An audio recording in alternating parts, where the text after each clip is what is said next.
Hi, everybody, and welcome to the best little horror house in Philly. I'm your host, George Heffler, and this is the show where we talk about the best horror movie ever made, according to our guest, at least. And today's guest is my friend and yours, James Harvey. How's it going, James? It's going well. James is an absolute horror aficionado and is genuinely someone that I always turn to for recommendations. You've got a really wide variety that you like, but it does seem like you tend to sort of lean towards the paranormal stuff when you're recommending things. Is that because it's your favorite, or just something you think it's easy to get a decent movie out of, and so you kind of recommend those?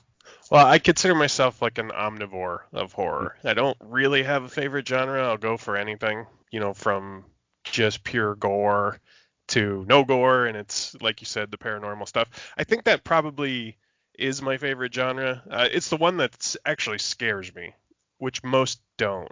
I mean, after watching horror for as long as I have been, I'm almost 40, and I've been watching it since, I was a teenager. There's not a lot that scares me anymore, but sometimes those ghost movies can Yeah, still they can still surprise you every now and then. yeah, there's just there's something about like a properly done haunted house movie where I'm able to immerse myself in it a lot easier than other movies. I don't have the same logic issues I have with some slasher movies, and I don't know, it just hits No, me in the that right spot. totally makes sense. I think it's definitely a lot easier to kind of put yourself in the shoes of someone who's going through like an unexplained phenomenon like that than Yeah, just like being chased by someone. So I think that makes sense. Oh, there's go no ahead. tangible way to fight back, which is what Yeah. really screws me up about them is that yeah, you can't, unlike a slasher where you're like, well, just run or don't trip. Like they're always tripping.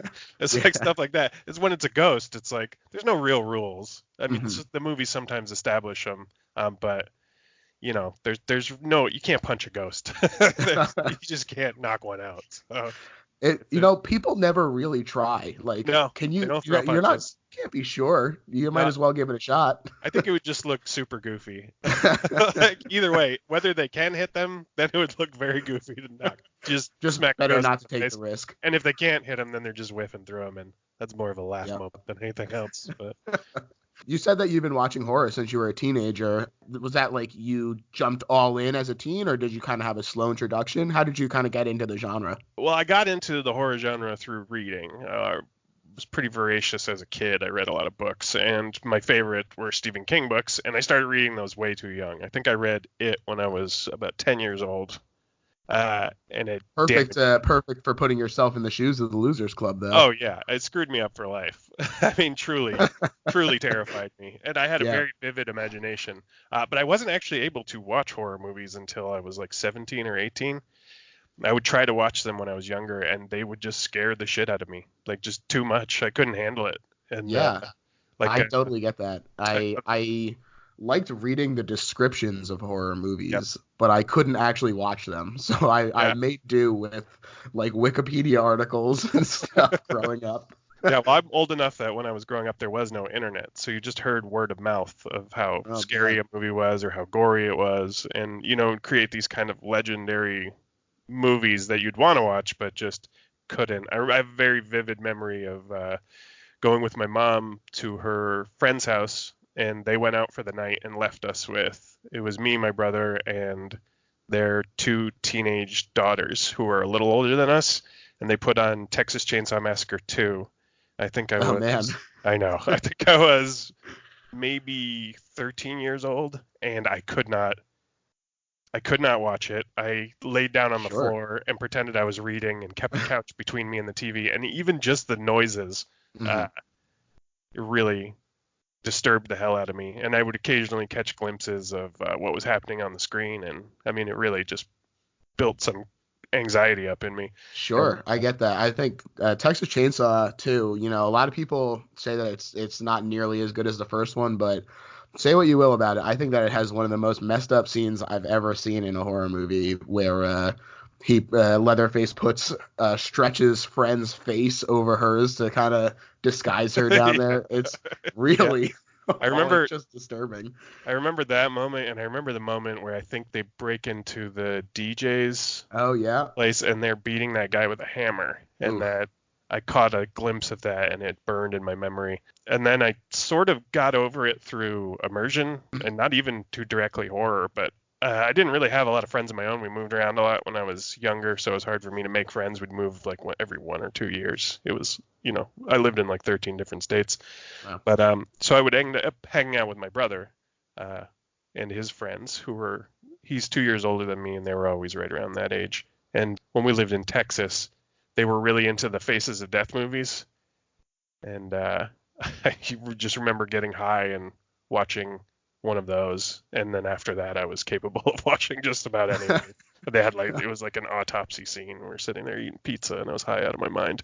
And then I just trying to seem tough, forced myself to watch these things, and then Yeah, that after seems that, to be the way it goes for a yeah, lot of people. Just the peer pressure. You're yeah, like, I gotta look cool.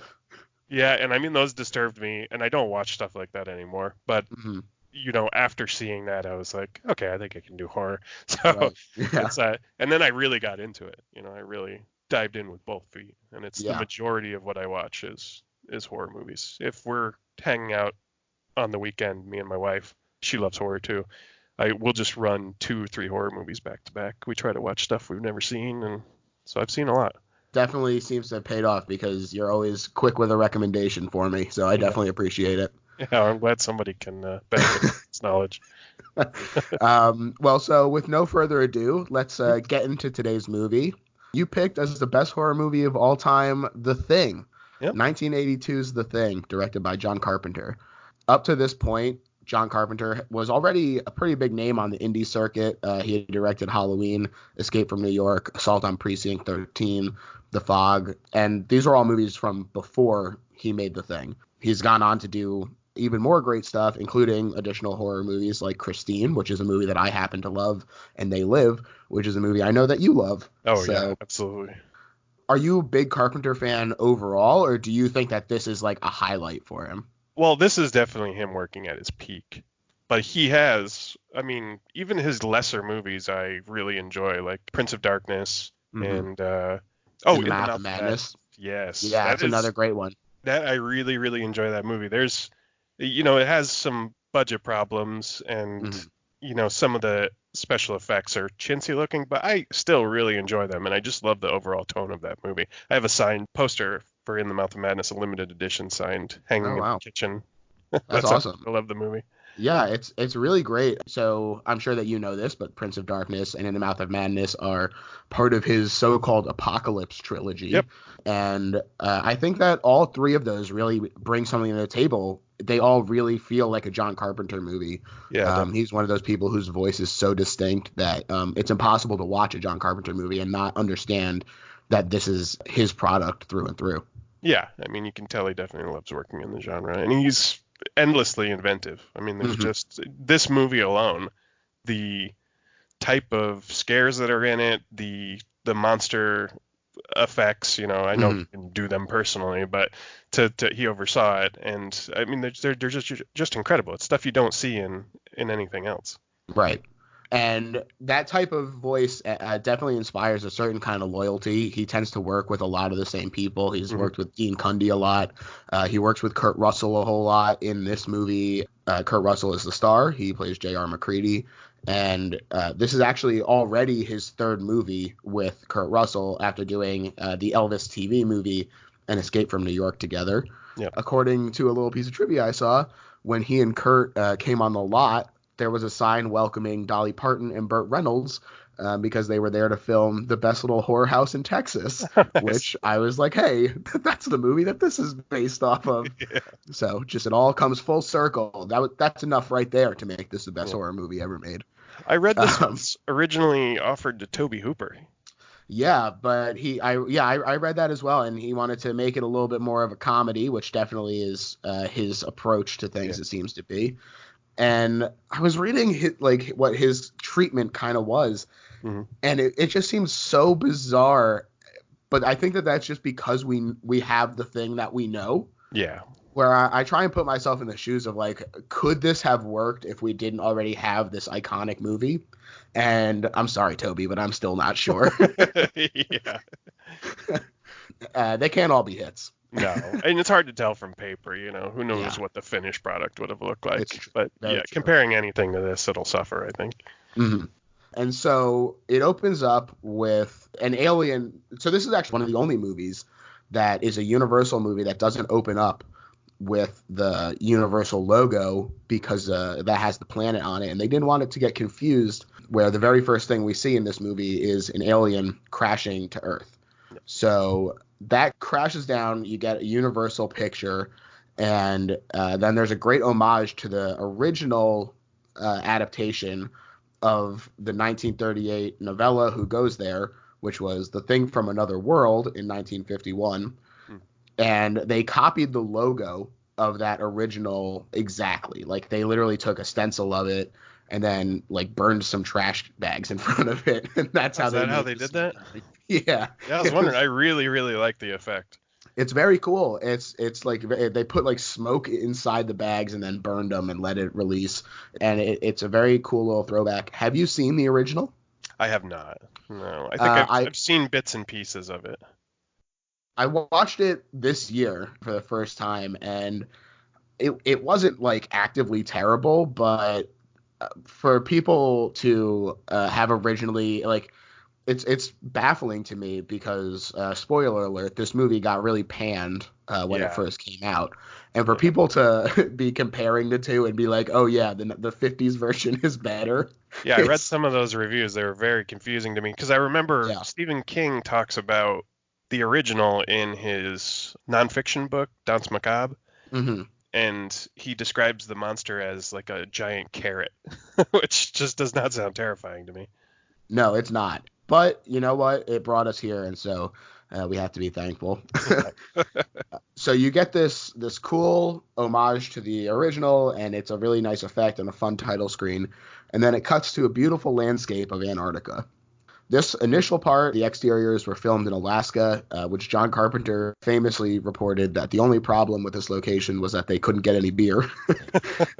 And later they filmed parts of it in British Columbia, where it was 30 degrees below after the wind chill. So not ideal shooting situation, but the stark landscape is absolutely gorgeous. And the fact that they actually went out there and shot in the nature of it, I think, is noticeable. Parts of it are on the soundstage when they're inside the building, but to capture this sort of Antarctic wilderness, I think that there was no other way for them but to actually go out there and capture something as close to it as possible, which I think is kind of an ethos that permeates this entire movie. A lot of that, you have to just do it. You can't fake it kind of thing. Yeah, I agree. The exterior shots in this film really help set the tone of how harsh and unforgiving the environment is. Yeah. And, how dangerous the entire thing is, even without a shape-shifting alien murdering their friends.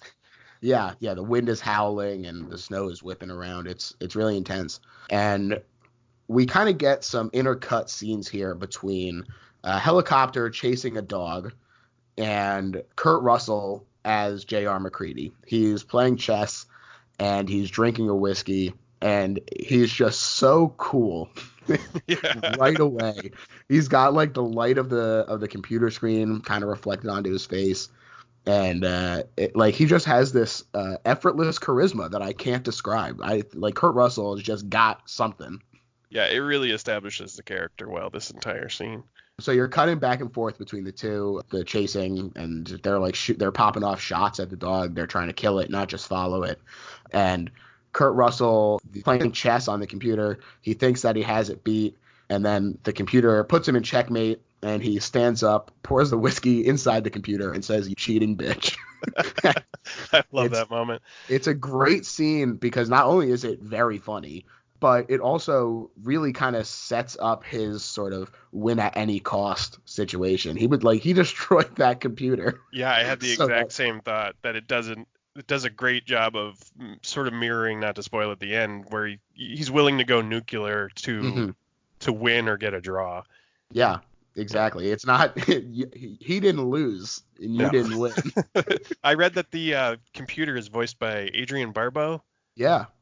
At the time was the wife of Carpenter. Is that right? I believe so. Yeah. And the only female presence in this entire movie is the voice. Yeah.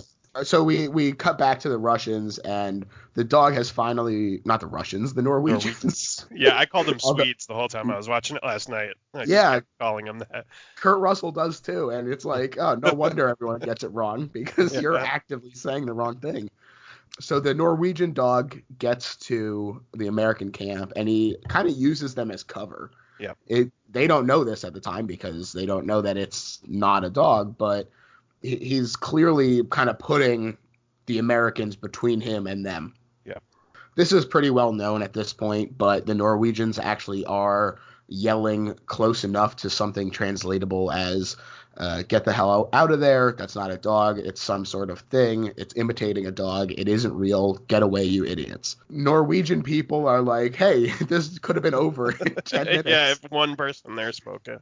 But alas, they are not. No, these Norwegians are hilariously ineffective. Yeah. You could play the Benny Hill theme music as soon as the helicopter lands, and it would fit perfectly over the scene. I mean, the guy is missing up close with a high-powered rifle. He manages to shoot one of the people because he doesn't check his sightline at all, which you can kind of get. He's focused on killing the creature. But then the guy that goes to throw the grenade. Unbelievable.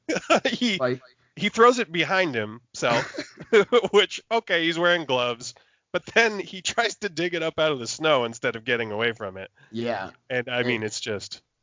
And they had all kinds of like gas canisters and stuff in the helicopter because they were trying to use fire to kill it, obviously. But like, boy, he should have been like, wow, this is a huge mistake. I mean, at least stop down and try to talk to the people. I mean, you have the creature right in your sights. You know, it doesn't have to be immediately murdered. I mean, it's just they handled this as poorly as anyone could handle it. Seriously, what's the worst that happens? Is it stops being a dog, and then they also understand? Then everybody knows. Yeah. So definitely a mistake on their part, and that guy, the passenger, like we said, does not run away from the grenade. Instead, tries to dig it up. He blows himself and the helicopter up, and then, like you also mentioned, the pilot is shooting at the dog and shoots one of the Americans, and so they shoot back and kill him. Yep, the captain smashes out a window inside the base, and with a handgun from pretty far away, gets an eye shot. Much more impressive shot than those Norwegians. Yeah, it's a great effect, too, the squib when he hits him in the eye, because he's wearing a pair of, like, mountaineer goggles, and it just, the blood blows out the glass, and it's very cool. Shot. One of the, like, more minor effects, but it shows that they really didn't let any detail get past them. They were really focused on making sure that everything was as realistic as possible. Yeah.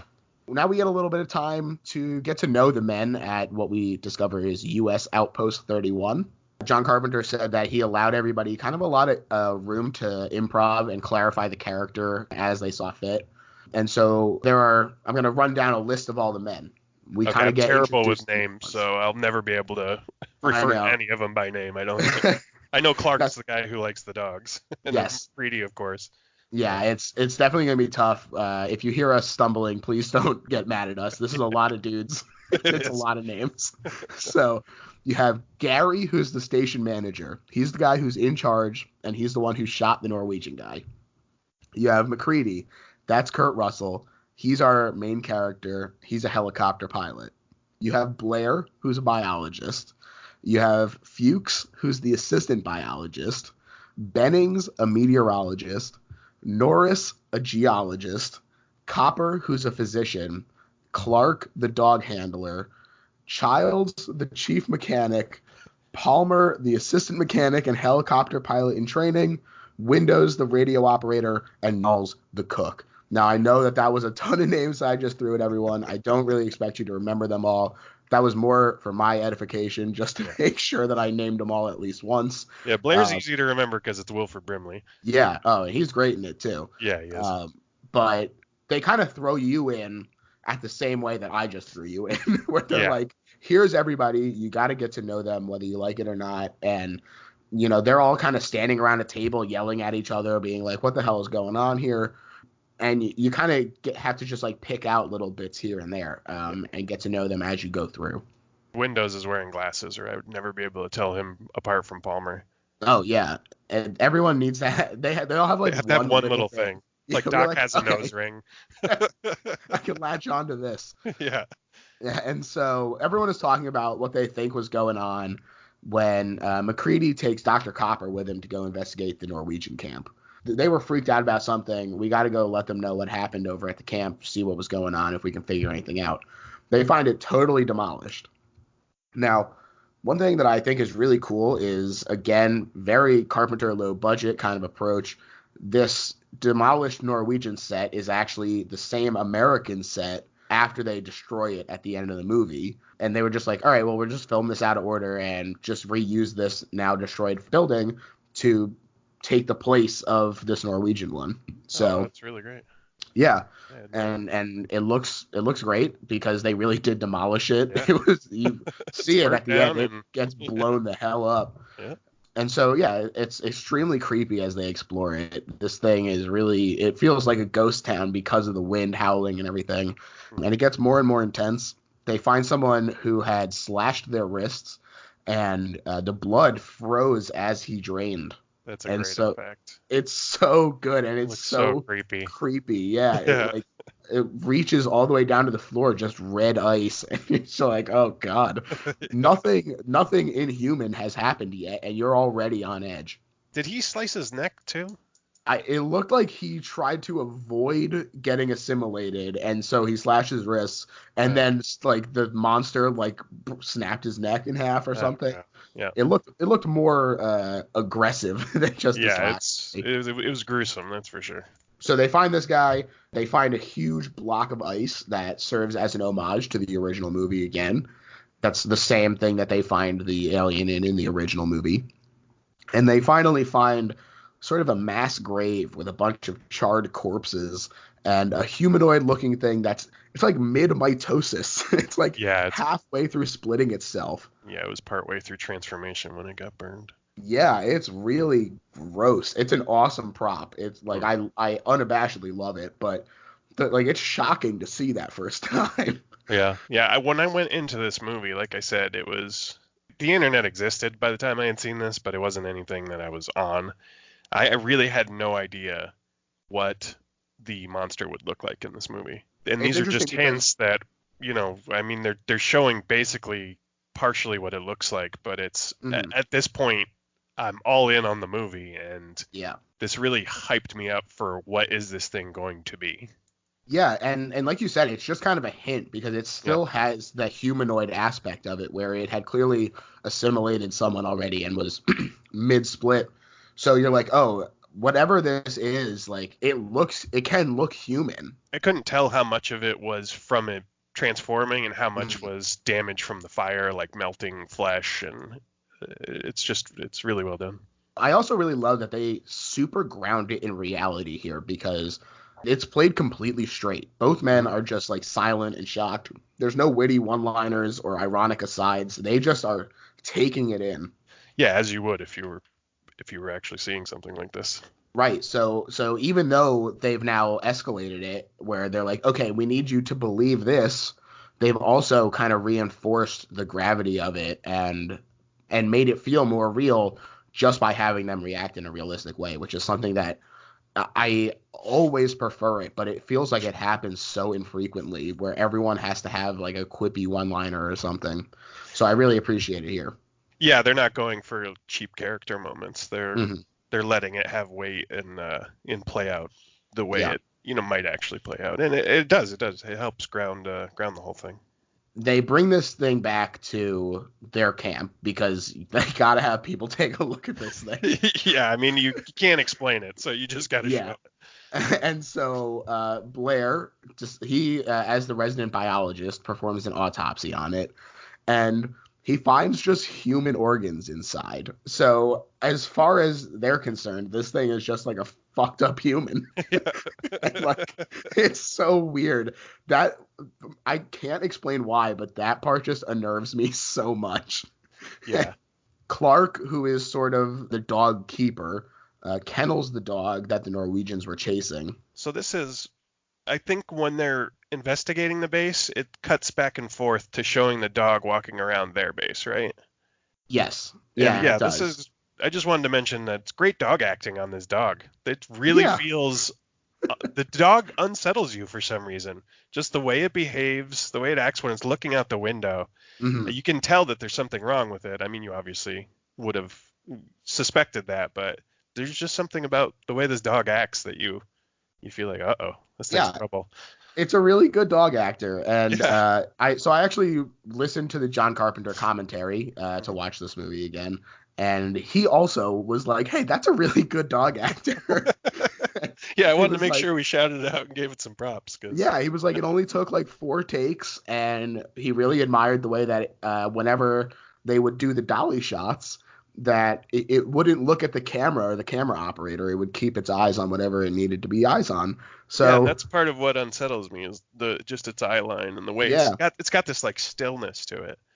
It's really That's impressive. yeah. So good job to that dog. Yeah. So Clark puts it in the kennel with the rest of the station's dogs, and this scene haunts my damn nightmares, man. Oh, I know. This is It's the one like that gets you. it's truly when people ask me what is, I think, one of the scariest horror movies, not necessarily the one that I think is the best, but just the ones that like really unsettle me and scare me. This is always at the top of my list because so much of this stuff just gets under your skin in a way that you can't even explain.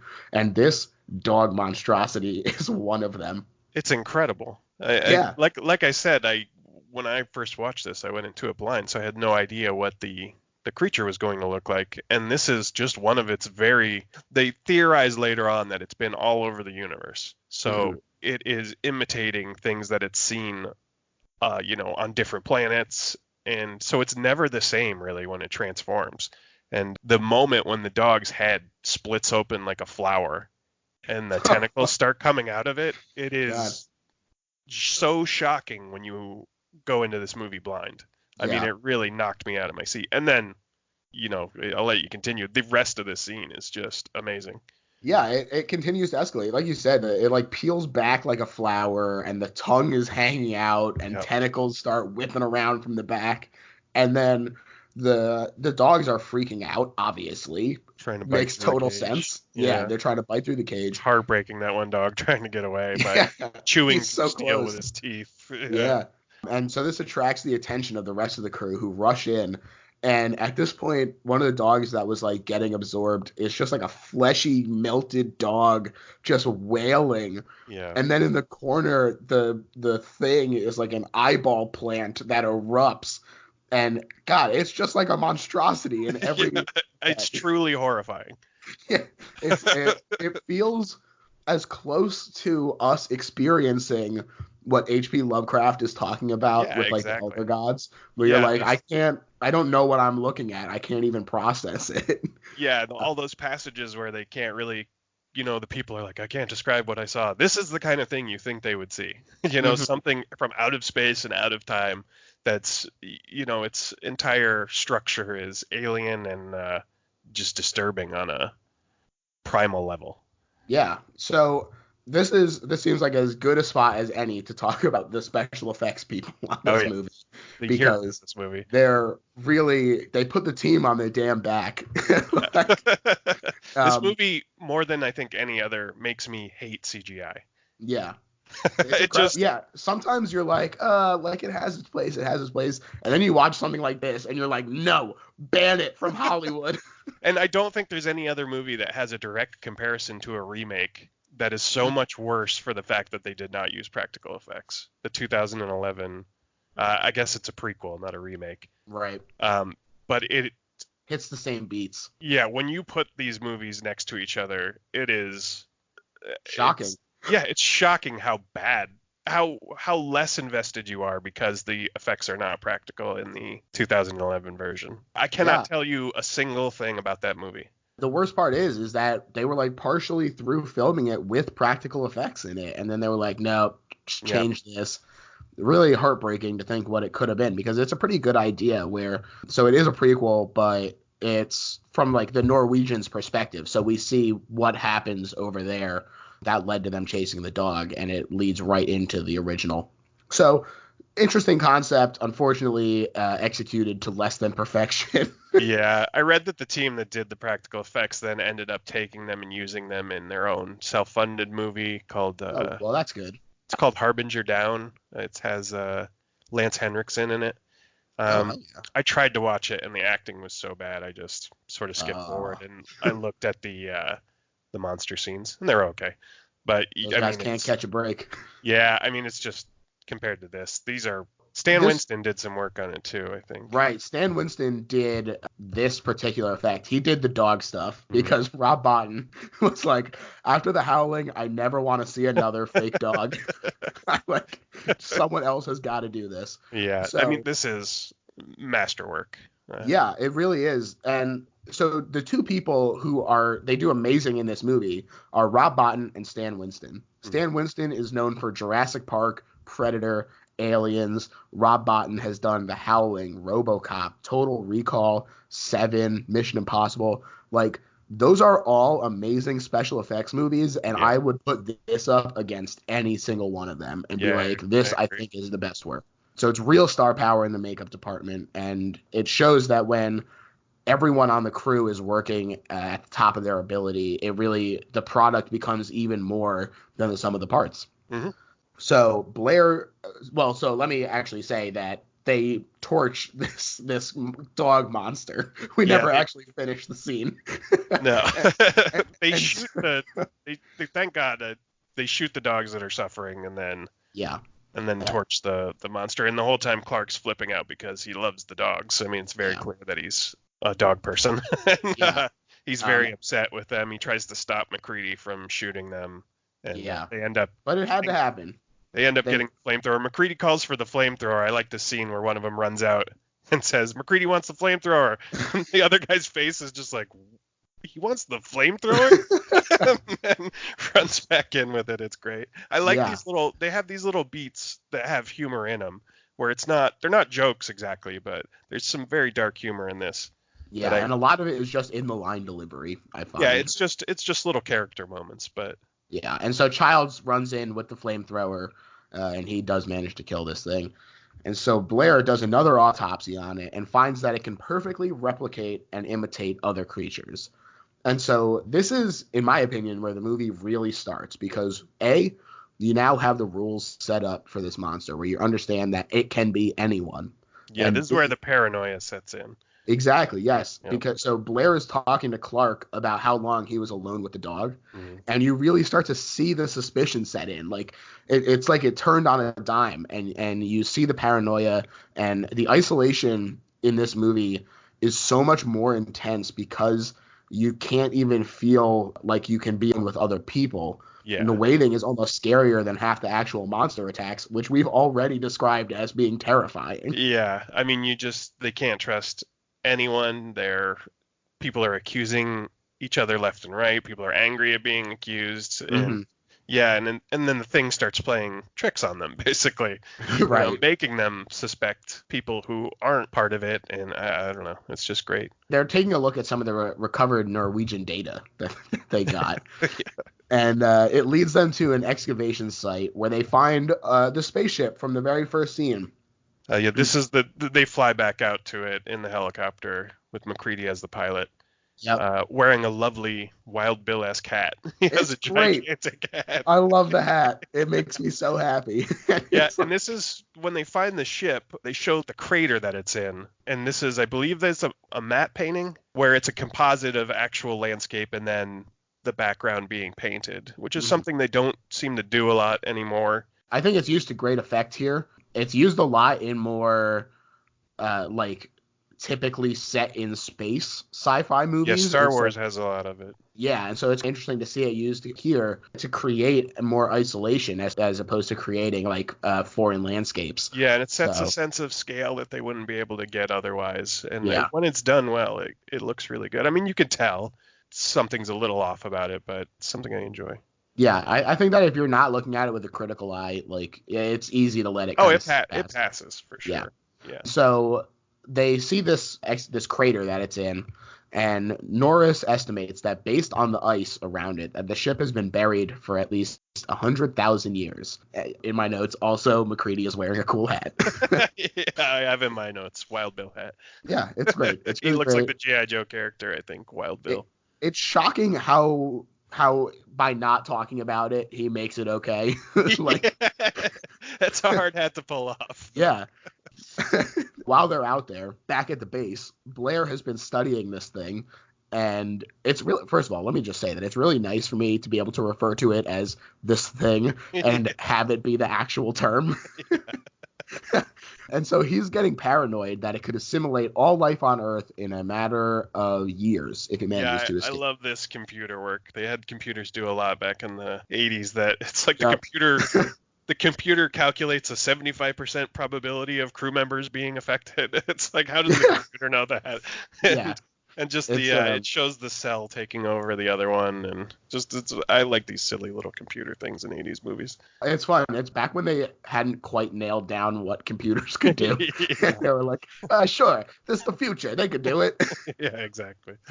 And so Blair is getting more and more paranoid, and in order to reduce the risk of assimilation that Blair is warning about, Bennings and Windows are moving the thing corpse, the like mitosis thing, into the storeroom. Windows goes to get the key to the storerooms, and Bennings is kind of by himself in there. And you find out that even though it had already been burned, it wasn't actually dead, and some tentacles kind of slip under the sheet and start to assimilate Bennings. So Windows interrupts in the middle of this and finds Bennings like bloody, half naked, wrapped in tentacles. Like, I feel like Bennings gets it almost like the worst out of anybody. Yeah, he gets it fast too. And yeah. I read a little bit, says there were alternate takes of Bennings dying. He originally was going to get pulled beneath a sheet of ice and then resurface in different areas of the base in various stages of assimilation through the movie. Oh, man. But that was cost prohibitive. They didn't do that. Sure. That makes sense. Yeah, the scene called for a huge stage, hydraulics, dogs, flamethrowers, and they just didn't have the money for it. Then they also had a scene filmed with Bennings being murdered by an unknown assailant, but they felt the assimilation leading to his death wasn't explained enough. And short on time, with no interior sets remaining, a small set was built. Maloney was covered in KY jelly, orange dye, and rubber tentacles. So that's how they achieved the effect of him sitting in that chair. Sounds like a hell of a party. Yeah. It looks great. You know, it's funny that you mentioned all those like just kind of household objects that they use to create this effect because it's disgusting. It's like, really gross. He looks like he's being digested, and Windows interrupts this, freaks out, obviously, runs to go get McCready and Fuchs. And they come back. They find out that Bennings, in quotes, has broken through the supply window and he's running out in the snow. But this is something that I find really interesting that I definitely didn't pick up the first time, that the limping that fake Bennings is doing is because the thing can only do a perfect assimilation. So it takes in their flaws as well. And so Bennings was already hurt. And so this was something that it took in. And so that's part of why it's limping. So I never put that together either. And so that it kind of comes back into play later with Norris, where the like weak heart thing kind of pays off. So just like a nice little addition to that. And so all the men catch up to him, and this is another scene that just sticks out to me, where like when you think about this movie, there are just a couple of scenes in it that really jump out and just are stuck in your consciousness, and this is one of them.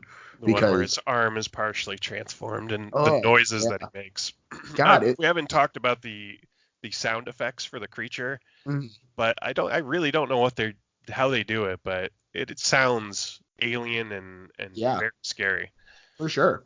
And it screeches at them like it's freaking Body Snatchers.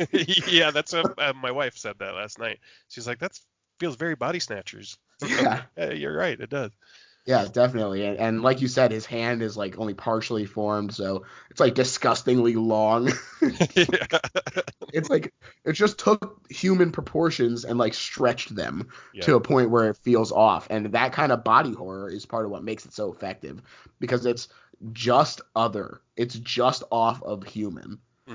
Yeah, there's something about that triggers something inside you. Where Mhm. it's very squicky, I believe they call it. Yeah.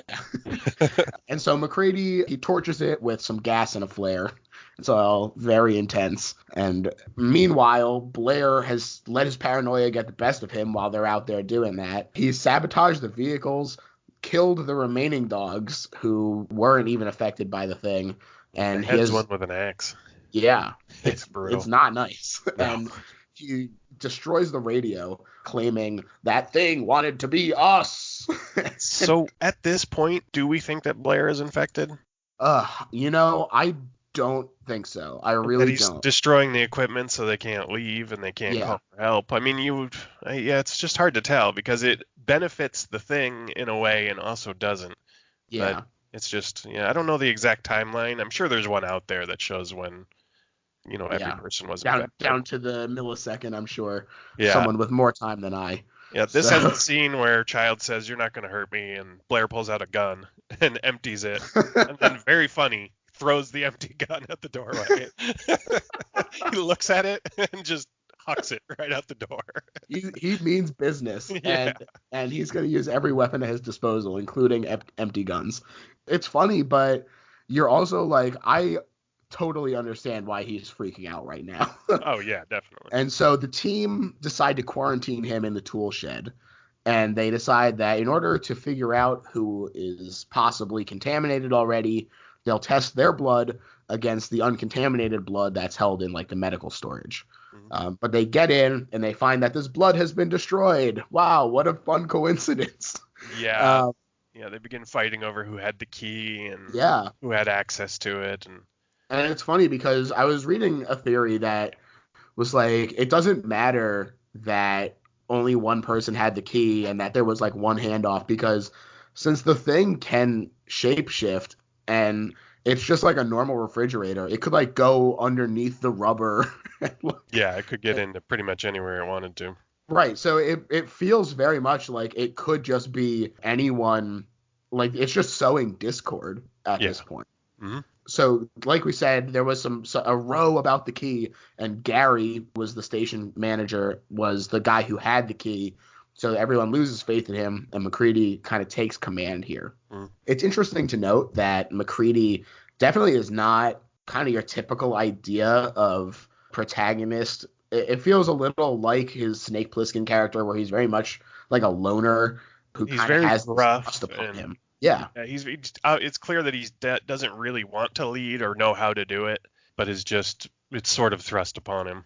Yeah, just the quiet confidence that he has is noticed by everyone else, and they kind of he's put upon to become this leader. Yeah. Some of his backstory, I heard Kurt Russell was talking to John Carpenter about it.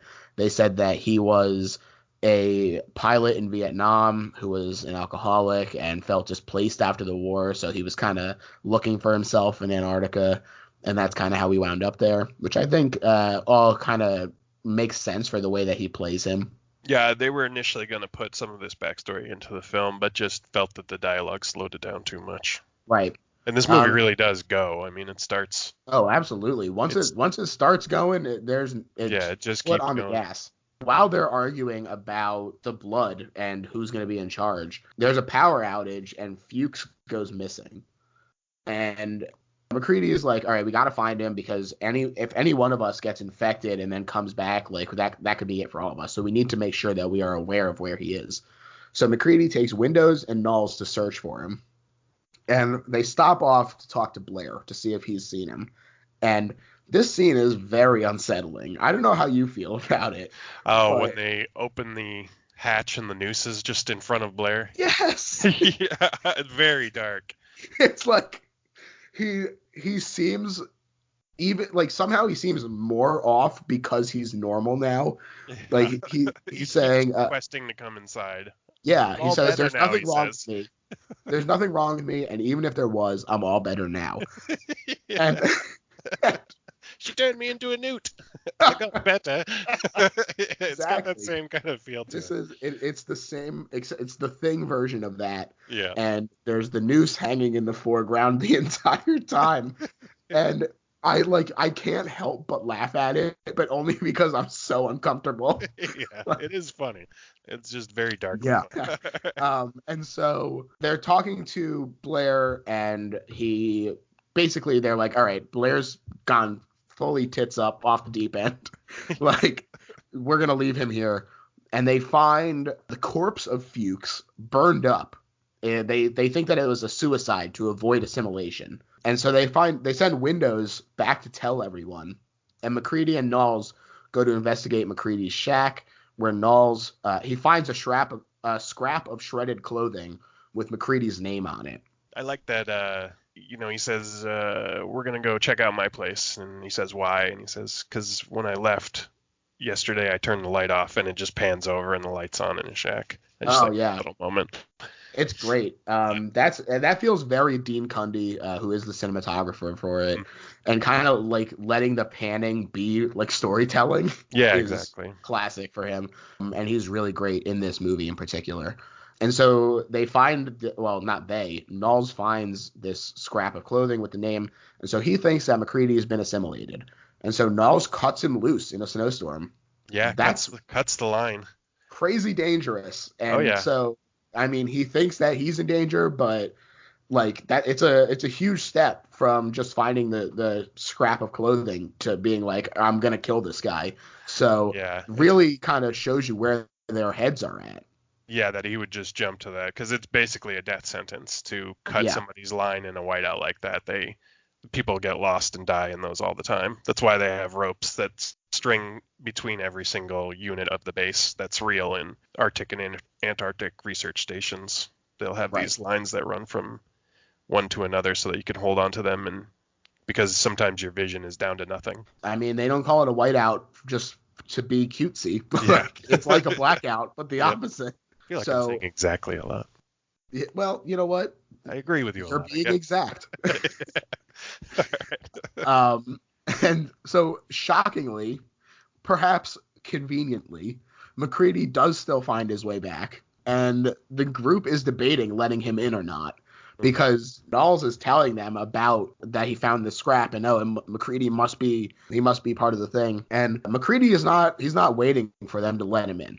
So he takes it into his own hands and he breaks in. I mean, just looking at him, I don't think he had the time to wait. Yeah, he basically looks like a human popsicle when he gets in. He's not looking ideal. He's shivering as he's holding this dynamite and he's threatening to light it with the flare. And you're like, damn, the way that he's shivering, he might accidentally light it anyway. Yeah, it's so dangerous. He's holding a flare in one hand, a massive bundle of dynamite in the other, shaking badly. And not even looking at it, just staring at them. He will eradicate everyone on the base if he has to. Yeah, but you know what? You believe him. You definitely will. He sells it. He's threatening them, and Norris has a heart attack. And this leads to... I'm going to say that not only is this one of the most iconic scenes in this movie, it's not only one of the most iconic scenes in horror history, I'm going to go so far as to say that this is one of the most iconic scenes in movie history. Yeah, I cannot argue with that. This is a jump scare that I would place above any other jump scare I think I've ever seen in a movie. Absolutely. It's shocking, but it feels earned. It's like everything is just working to keep you invested in this scene and direct your attention where it needs to go. If people are thinking about this movie, I think that this is the scene that they think about. There is a lot of other really iconic imagery that we've already mentioned and even still to come, but this is, I think, the scene that people think about. I own several of the Thing t-shirts, and I think that out of the three, two of them are from this scene. Well, there you go. Copper, who is the doctor, he's their physician, is attempting to defibrillate Norris, who's had this heart attack. And as he's going in to shock him, the chest just transforms into a huge mouth that bites off Copper's arms. And they used an actual double amputee in this scene, and they filled the prosthetic arms wax bones, rubber veins, and jello. Ugh. Oh man, it's so gross. If you look at the guy's face, it's obviously a mask, but Yeah. even knowing to look for it, I have still never once looked at his face. Neither am because- I. I'm a little bit distracted by these stumps where his arms used to be. Exactly. Oh my God, it's so intense, and it's gushing blood, and this all of a sudden legs start shooting out of it, and the head shoots up on like a flesh cylinder, and it's just awful. Yeah, it really is. and It's everyone like some sort is, of horrific caterpillar. yes. Oh Yeah. man, that's a perfect way to describe it. I was trying to come up with something and literally couldn't, which is Yeah. why I said flesh cylinder. And so MacReady, he incinerates it, but the head then detaches and turns into a remote controlled spider head where Yeah. like the This is one of my eyeballs t-shirts. poke out. I call it Spider Norris. Yeah, the eyes, his eyes come out. The head lands upside down, so it's not even right side up. Right. It's upside down, and spider legs come out of each side of it, and then the eyes pop out on stalks and raise above the body. Truly disgusting. Yeah. Oh, and when it's his neck is skittering separating, away.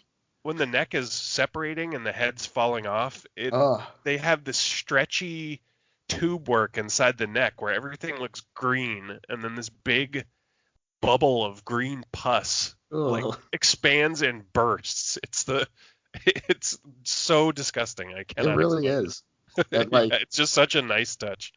yeah, God, like I just watched it and you're bringing me right back to it. Yeah. I feel bad for the little spider guy. He almost makes it. He almost makes it. He stops in the doorway to look back for some reason. Yeah, you gotta respect the hustle that he does show. Yeah. He almost gets away, and then who is it? One of them sees him and is like, "What?" Palmer sees someone else notice it and calls attention to it, which is interesting because, as we'll find out later, Palmer is in fact part of the thing. Oh yeah, point. Yeah. So really kind of lends more credence to this hypothesis that MacReady then perpetuates because of this, that every part of the thing is an individual life form with its own survival instinct. He says this because of the head detaching and running away. That kind of understanding, going back to it and knowing that Palmer is part of the thing, really lends to that without even it needing to be part of the story at the beginning. Yeah. So it's another just nice touch that it all really works together. It sets up the blood scene, especially sets up the fact that the blood itself is a living organism. There's blood all over this base. Mm-hmm. I mean, it seems like they never had any chance at all if it can get down that small, that granular, and still be a threat. Yeah, I honestly hadn't even considered that. So it's a good thing that they wind up taking care of it the way that they do, because otherwise they would have been screwed no matter what. It just seems like burning it is definitely not enough. You know? Yeah. Who knows? But everyone is at each other's throats now at this point. Any little modicum of trust that was still left over is now gone. Clark actually lunges at MacReady with the scalpel, but he gets shot in self-defense. MacReady shoots him right in the head. Right in the dome, yeah. Yeah, it's really intense in that it's like a very human act of violence, which kind of like shocks you out of all the extraterrestrial stuff. After all this weird body horror, alien gore, to have just a guy get shot in the head again. It kind of brings you back down to earth in a way that I think is positive, that lets you kind of work your way back up again. Yeah. So it de-escalates in a positive way. And this leads to the much imitated, never duplicated blood test scene. Just the building of tension in this scene is superbly handled. It's incredible. And just a couple of places that off the top of my head can think of that imitated, had an homage to, blatantly ripped off, call it what you will. Yeah. Deep Space Nine has an imitation of this in one of its episodes. South Park has done it. Yeah. Rec 2. And we talk about it on this very show, The Faculty. It's definitely an homage in that movie where it's supposed to be reminiscent of it, but the alien drug test that they take when they're hiding in that movie is almost a pure recreation of this scene. And it works there, but there's nothing like the original. No. It's so good in this. Yeah. Like you said, the tension builds incredibly. It's the editing, the way they handle the cuts, just the close-ups, and just everything adds to making this scene better and better and better. Yeah, I specifically want to point out Kurt Russell's performance in this scene is really spectacular as well. When there's like a moment where it looks like he starts to doubt it as well, Oh yeah, because they're like three people in and no one has had any weird reaction. And yeah. so You can tell it he's, gets to him when Clark tests as human, and they yeah, point out you killed a human.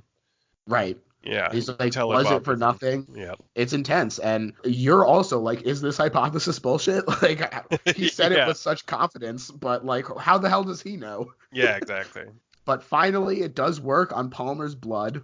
And so Palmer transforms The scare of into, when he puts the needle in the blood gets me every time. oh, yeah, and Even it when I like know it's leaks out. coming, they have a way of, I don't know what it is, the beat throws you off where Hmm. you just don't.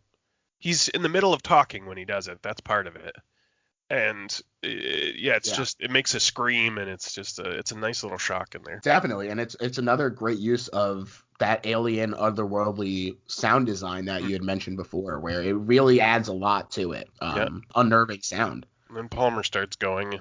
Yeah, Palmer starts going. He transforms into this like weird melting eye, long necked, bubbling face monster. Mm, It's grotesque. It's Poor. This is where Windows gets it, right?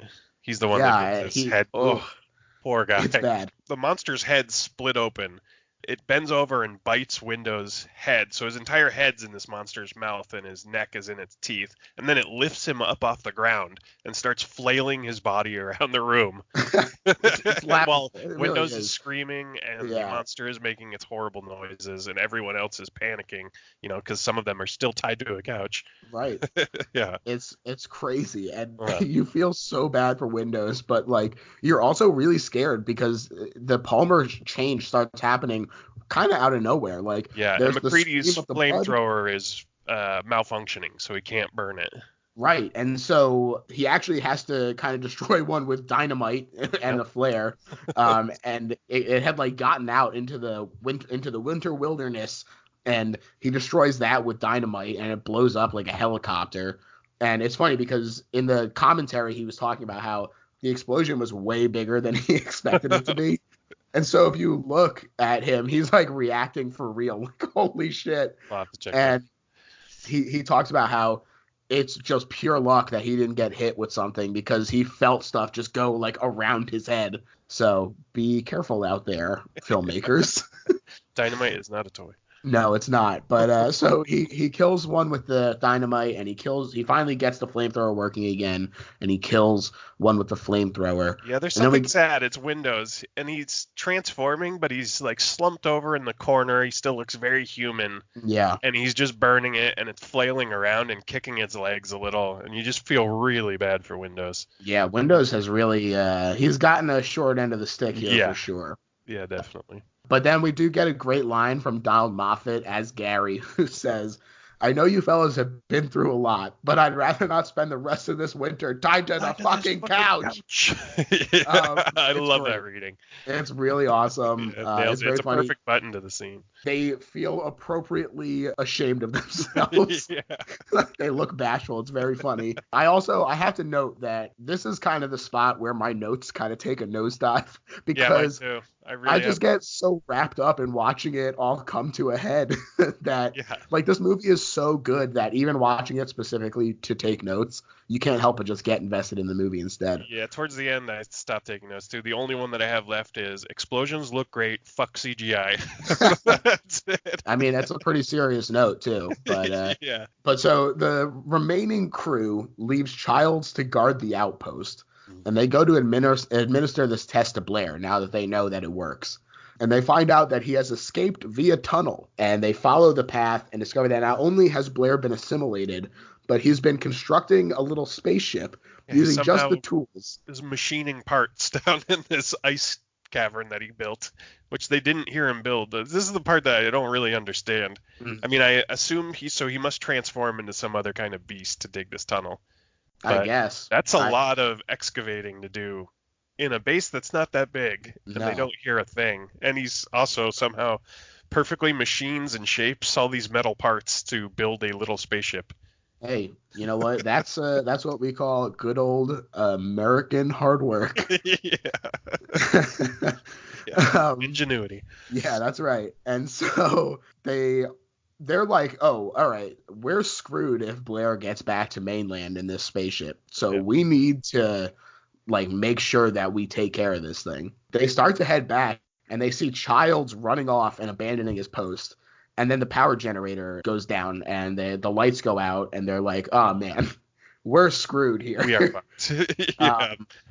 They realize that the thing at this point is just trying to freeze again and use when a rescue team comes that it'll use that to escape. So it's knocked out the power to knock out the heat. The temperature's dropping all over the base. These guys do not have long to live, basically. I mean, they don't have their options are limited. Yeah, they go to find the generator, I believe, to try and get it started again. Right, and they that's when they find out it's completely destroyed. So it's not just destroyed. He says the generator's gone, McCready. Yeah. As well, is there anything you can do? And he says, no, it's gone. It's like the entire generator was pulled underneath the ice. Yeah, just lifted and walked away with. Yeah. And so they realize that they have really no choice but to destroy the facility using explosives, and they're just going to sacrifice themselves to try and kill it. This is basically their only option left. And this is the part I was talking about that's sort of mirrored in the beginning with him dumping the whiskey into the computer to destroy it instead of losing. Right, absolutely. It definitely has that same sort of feel, and it's just great character work, establishing him right away. Really important to make sure that this it doesn't feel like it comes out of nowhere for him to be like, all right, well, we're just gonna say fuck it. Like, yeah, they're in a desperate spot. There is nothing else that they can think of doing, and they're basically going down fighting. And like I said in my last note, these explosions look great. Buildings blowing up, the sides blowing out. I mean, they're clearly very real, very large explosions, and there's just no substitute for that. Definitely. Something I very much miss about the 80s action movies and horror movies is explosions and car crashes that look very, very real. Yeah, it definitely lends a gravity to all those movies that have them, and it really works here. Yeah, agreed. We do get another really supremely fucked up scene that this one maybe unsettles me more than any other because is that the hand in the face? Yes, I don't know why, because it's not like the most grotesque thing that happens, but Blair attacks him and just like shoves his fingers into his face. Underneath the skin of his face, you can see his fingers still inside his face working. Yes, it doesn't like create blood. Like, it's not like he forces it into his head. It's like essentially absorbing him. It's killing him. Yeah. It's nasty. It's really nasty. And Knowles hears this suspicious noise, and unfortunately we just never see Knowles again. Yeah, he just disappears. Yeah. I mean, you just assume the thing got him. I don't know what else could have. I mean, look, if Knowles somehow managed to get away, you know what? Good for him. Good for you, Knowles. As far as I'm concerned, I haven't heard anything to the contrary. So yeah, let's just say he got away. All right, so Knowles is the only winner here. And so it's basically just McCready left, and Blair transforms into this huge monster. Gigantic. It's insanely huge, and it's combining all the parts of the things that it's absorbed and as well as new stuff. It opens and a dog's head comes out, but they just use the whole buffalo on this thing. That's right, no wasted parts. It took 50 people to operate this puppet, they said. Wow. And you understand why, because this thing is swinging around and it's destroying stuff, and it's got this huge weight to its arms that you can tell that it must have been hugely heavy, but it looks so good. I think when they introduce it, they use a little stop motion with the tentacles and stuff. And so it's just McCready, and he attacks. He again decides to just charge ahead. He attacks it with the dynamite, which sets off the other charges, destroying the Blair monster and the facility. Again, this looks fantastic. Just these huge explosions. Yeah, these are the real good ones. Can't beat it. No. Somehow McCready managed to get away from this explosion, and he sits down nearby the smoldering facility, and he's joined by Childs, who says that he thought he saw Blair and chased after him, then got lost in the storm. And so this is the end of the movie, but it is hugely controversial. At the end, they understand that it doesn't really matter if one of them is the thing, and McCready passes him a bottle of scotch. Cut to black. Now, There's a lot of debate around this about if one, both, or neither of them are assimilated. Before I start talking about exactly the arguments, do you have a feeling one way or the other? I don't think that either one of them are the thing. Mm. I've read different theories about what it could be, what it cannot be. I personally, just because it's left open-ended, I like the idea of it just being McCready and Childs, and they're just sharing a bottle of whiskey. Yeah, And I think it works watching better. the base burn. Right, it works better as like a story, I think, if it's neither of them and they're just paranoid still, like eyeballing each other, but knowing that it doesn't really matter. Yeah, it really at this point does not matter. I mean, there's They're nothing. both going to freeze to death They're anyway. both going to die. It Yeah. doesn't matter whether they. I mean, I wouldn't want to get eaten by this fucking thing. That's for sure. But I mean, either way, they're going to die. And I don't know. I mean, it seems likely that Childs was absorbed, and this is the thing, and McCready. But they don't show it. So, I just choose to believe they're both still human, and enjoying a human moment at the end. You know what? I tend to agree with you, to be honest. People who think that Keith David as Childs is the thing, they say that you can't see him breathing. I think you can. Yeah, I looked closely. Think you can I think well. you can see some smoke coming out of his mouth. He is in shadows a lot, so it's hard to tell, but I believe you can see him breathing. There's also a theory that McCready, the scotch is not scotch, it's gasoline. Right. And that he took a sip and pretended like it was scotch and gave it to him, and now he knows that Childs is the thing because he drank it like it was scotch. Right. I guess. Because he wouldn't know the taste, but he would know like this is what you do with it. So so that's another theory. I also agree that you can see Keith David breathing, especially on the approach as he's actually like walking up to it. When he has more light behind him, I think that it's easier to see that. This is also kind of invalidated by the prequel, which establishes that the thing can't replicate inorganic matter, and Childs does have his earring in. Oh, I didn't notice that. But another thing that means that maybe he is a thing and just had time to put the earring in is that when Palmer hands Child a cigarette while they're watching a quiz show, and it's possible because like the timeline is a little loose, but you're not quite sure exactly when Palmer turns. Right. So it's possible that Palmer is already assimilated, now has thing saliva all over this cigarette. It's a big fat joint. Is it? Oh, I think so. I didn't notice. I might be thinking of a different scene, but I seem to remember him like firing up a huge spliff and then saying, "I've already seen this one," and ejecting the VHS tape of the game show they're watching. Oh, you know what? I think you're right, and I was just too innocent for it. Oh. And I didn't Naive realize. little Georgie. Yep. Okay, so he passes him the joint, and well, yeah, you with know thing what? saliva all over it. Yes, and weed kills kids, so it turns you into the thing. Just saying. So that if that is in fact the case, then he would have had time to like put the earring back in and everything. Yeah, I don't know if it would pay attention to that level of detail, but maybe it would. Right. And like you said, I think that it's the best ending for the movie if they're both human and just still paranoid. Yeah, I agree.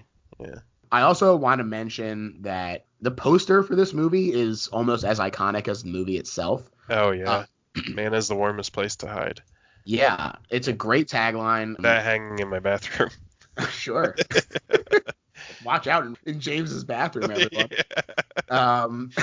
And so there's this like glowing face poster, and it was shown to John Carpenter after he was already getting awful previews, and he thought that this poster was going to be the final nail in the coffin. And he was so upset by this poster. It was presented as kind of a take it or leave it option, and he had worked so hard to get away from the like man in a suit horror trope, and then that's literally what's on the poster.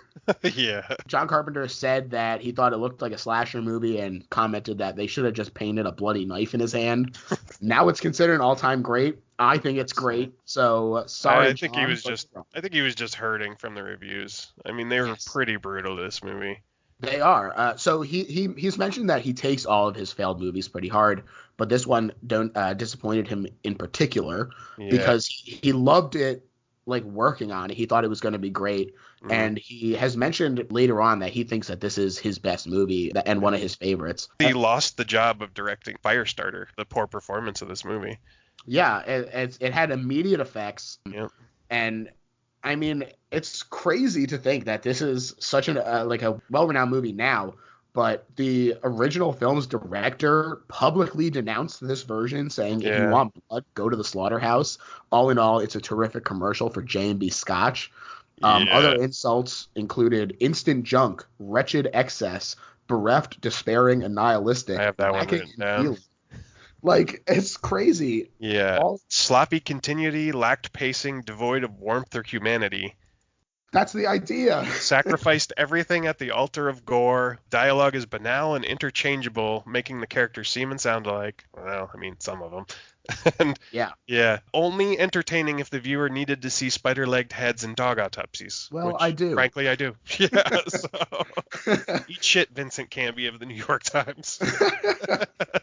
Did we mention that Ennio Morricone did the music for this film? No, we didn't, and he does a really awesome job with it. Incredible. He's known for the Dollars trilogy, the Clint Eastwood Mhm. work. He's done a lot of the Italian, how do you pronounce that? Gallo films? Giallo. Giallo films. He did a bunch of work in those. He's a great artist, and the soundtrack to this movie is incredible. It really I have is. it on vinyl, and I listen to it. It's great. That's a nice pickup, Hmm. honestly.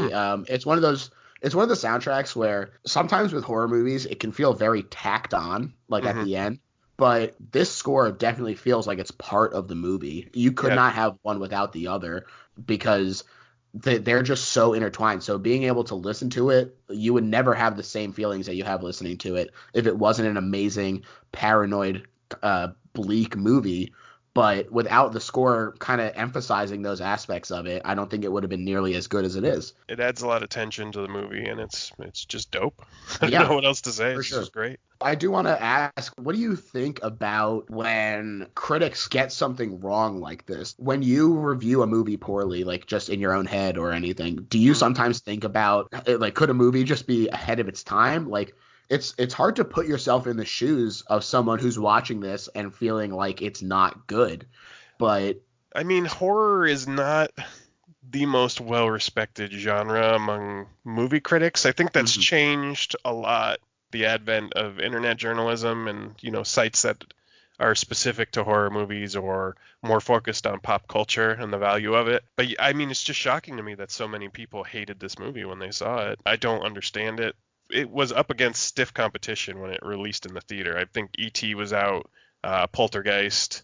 yeah, Uh, E.T. had come out 2 weeks prior. yeah, Poltergeist Um, came out 4 weeks before this, but it was still doing well in the box office. so definitely a different kind of tone for Yeah. extraterrestrials. Yeah, I don't know. I don't even know that it was ahead of its time. I mean, I think the effects work was. I mean, it's just Mhm. so. I don't know how you could see what was happening there and not respect the creativity of it. Right. But yeah, I mean, I don't know. I think sometimes the critics just get it wrong, and I think Yeah. sometimes it's a snowball where it just. Everyone has to be the next harshest. Yeah, Um, exactly. Where it just sort of builds and builds and builds, and right. I don't know. I'm glad that it got the respect it deserved, Yeah, and that Carpenter definitely. was around to see that turn, and people love it. This is a very beloved movie in the horror community. Definitely. We've kind of gone through all of the like shocking, amazing moments in this movie, but I gotta know, James, why is this the best horror movie of all time? For me, this is the best horror movie ever made because I watch this movie every single year. I don't do this with any other movie, but right around the first snowfall, I live in Vermont and we get a lot of snow here.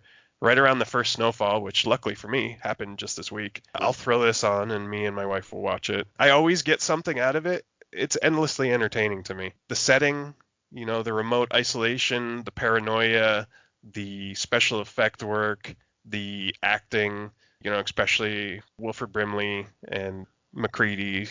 I mean, it's got everything that I need in one little package. And it delivers everything on a level that is just plain higher than other movies. I can't disagree. To me, this is the best horror movie of all time because, like I mentioned earlier, this is one of the few movies that genuinely scares me when I Yeah. watch it. I think that the special effects work is unparalleled. Like it's truly remarkable how good this is and how effectively that they unsettle you. Yeah. I mean, Eh, it doesn't scare me anymore because of how many times I watched it, but definitely the first couple times I watched it, it scared the hell out of me.